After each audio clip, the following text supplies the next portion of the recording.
हम सभी की लाइफ में ये जो दुख शब्द है, क्या हम कभी ये जानने की कोशिश करते हैं कि ये दुख शब्द हमारे जीवन में आया कहाँ से?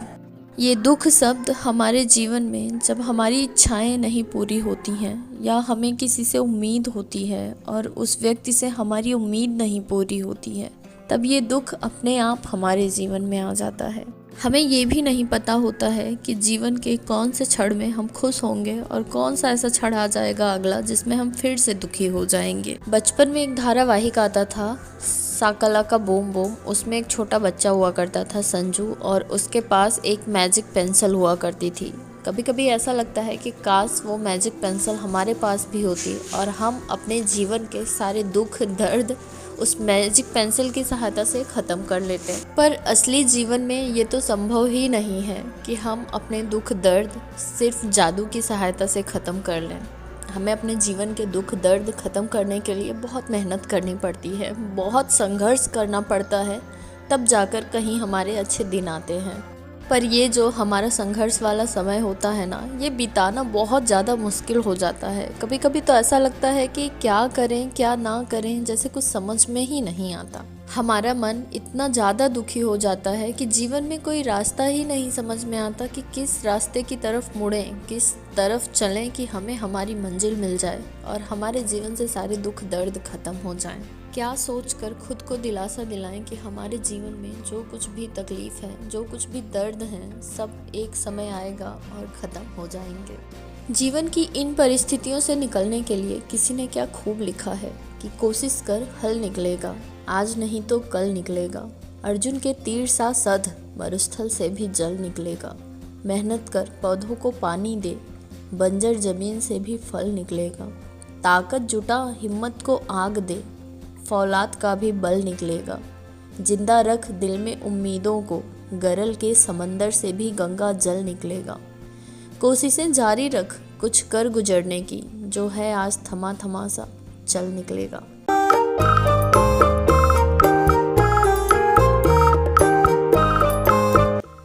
Hello good morning to all of you.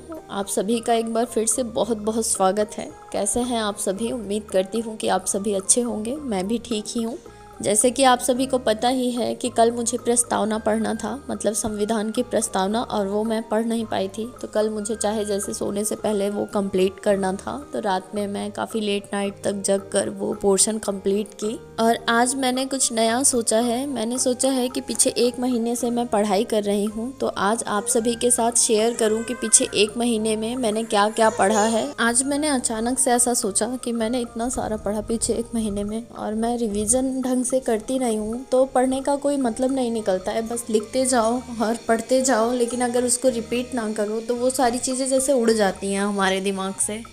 अब पहले जैसे तो हमारा दिमाग है नहीं कि एकदम फ्री माइंड है, कोई टेंशन नहीं है, बस जो भी पढ़ा है वो सारी चीज़ें गेन कर ली हैं। तो इस तरह से तो पॉसिबल हो ही नहीं पाता। अभी मैंने सोचा है कि अभी मैं आज नोट करूँगी कि मैंने क्या क्या पढ़ा है पिछले 1 महीने में, और 1 हफ्ते का मैं टाइम रखूँगी जिसमें मैंने जितना कुछ भी पढ़ा है उसको खूब अच्छे से मैं ताकि रिवीज़न करूँ, ताकि जो पढ़ा है ना वो चीज़ें कहीं फिर से मैं भूल ना जाऊँ।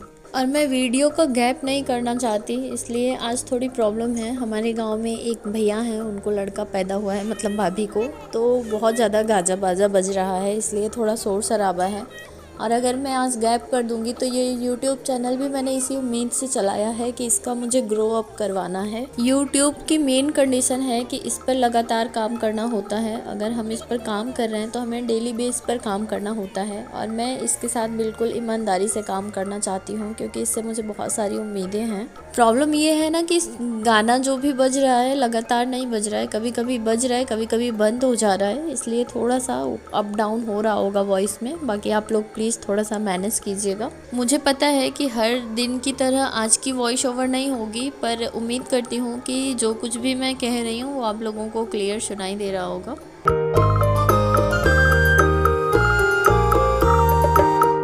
अभी मेरी पढ़ाई जो कुछ भी मैंने पढ़ा है वो ठीक ही ठाक चल रही है, और अभी कुमार गौरव सर की तबीयत ठीक नहीं है, इसलिए करंट अफेयर बीच में छूट गया है। और करंट अफेयर के लिए हमें डेली 1 से 1.5 घंटे देने पड़ते हैं। अभी अंकित सर ने एक नया मतलब सेशन ले आया है करंट अफेयर का, जो कि पेड है, पर सर ने ये बोला है कि हमें मतलब जितना लॉजिक जानने की ज़रूरत होती है बस उतना ही वो उसमें बताएंगे। बहुत ज़्यादा टाइम वेस्ट करके कोई मतलब नहीं है। जितना टाइम हम करंट अफेयर में देते हैं उसका हम कहीं और यूज कर सकते हैं कोई और टॉपिक पढ़ने में, क्योंकि उनका कहना है कि डेली की हर खबर इतनी ज़्यादा इम्पॉर्टेंट नहीं होती हैं। बस जो एग्ज़ाम के ओपिनियन से इम्पॉर्टेंट होंगी वही वो वहाँ पर कलेक्शन करके 7 दिन में पढ़ाएंगे। तो अभी मैंने 1 मंथ का सब्सक्रिप्शन लिया है और मैं देखूँगी कि क्या वो यूज़फुल है या नहीं। उसके बाद मैं आप लोगों को बताऊँगी कि कैसा कोर्स चल रहा है, उसका कोई बेनिफिट मिल रहा है या नहीं। उसके बाद ही मैं आप लोगों को सजेस्ट करूँगी कि आप लोगों को परचेज़ करना चाहिए या नहीं। बाकी मैं हमेशा से कुमार गौरव से ही करंट अफेयर पढ़ती थी, पर अभी बीच में उनकी तबीयत ठीक नहीं है इसलिए छोड़ दिया है।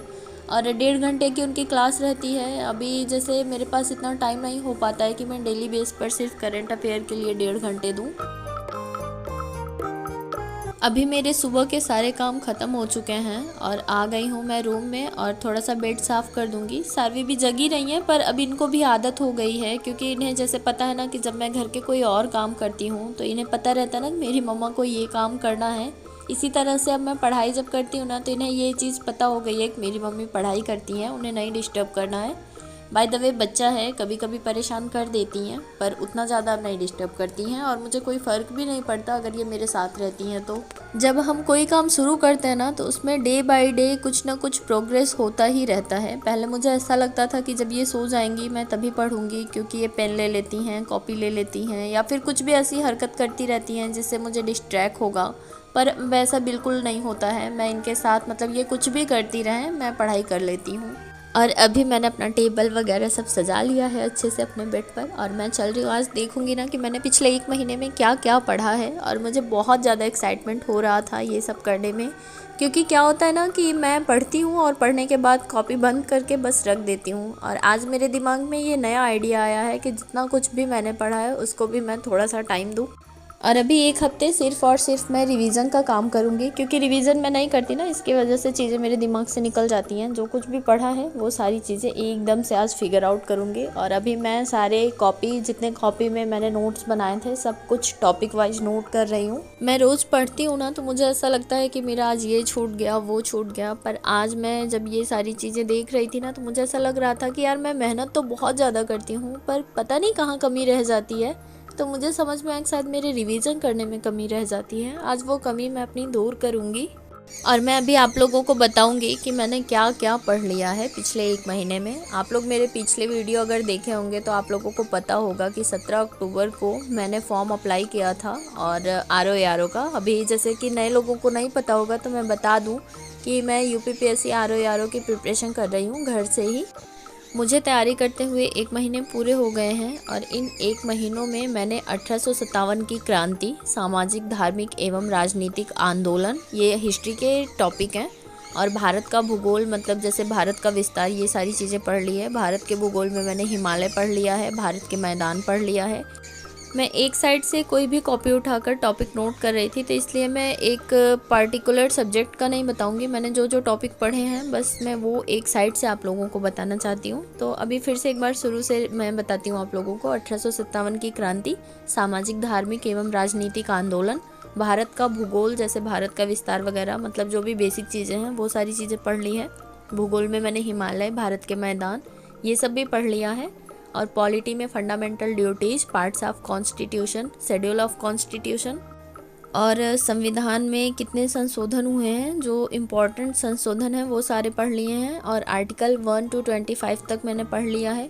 और कॉन्स्टिट्यूशन का पार्ट 3, पार्ट 1 ये भी पढ़ लिया है। कल मेरा प्रियम्बल भी कंप्लीट हो गया। और हिस्ट्री में मैंने हिस्ट्री का बेस मतलब पढ़ा था कि कैसे हिस्ट्री शब्द की उत्पत्ति हुई है या फिर कैसे शुरुआत हुआ था इतिहास का।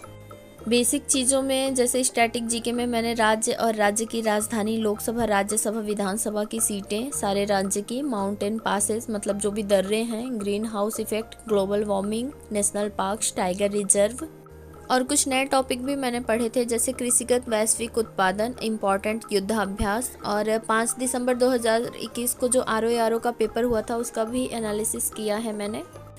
बाकी ब्रांड अम्बेसडर, कृषिगत उत्पादन भारत में, भारत के बायोस्फीयर रिजर्व, ओजोन परत क्षरण, वन एवं वन्य जीव संसाधन और day by day current affairs भी पढ़ लेती हूँ जितना हो पाता है। कभी कभार का होता है छूट जाता है, बाकी सारा कुछ पढ़ लिया है। इतने सारे टॉपिक मैंने पढ़ लिए हैं। आज देखकर मुझे बहुत अच्छा लग रहा था कि एज ए हाउसवाइफ और एक छोटा बच्चा संभालते हुए मैंने इतने सारे टॉपिक कंप्लीट कर लिए हैं। कमी बस इतनी है कि मैं रिवीजन नहीं कर रही हूँ। अब ये वाली कमी भी मैं दूर कर दूँगी। उम्मीद करती हूँ कि आप लोगों को ये वीडियो ज़रूर पसंद आया होगा, और अगर चैनल पर नए हैं तो please like share and subscribe भी कर दीजिए। और अगर मेरे लिए कोई भी सुझाव होगा तो वो भी कमेंट सेक्शन में ज़रूर बताइएगा। आज के लिए बस इतना ही।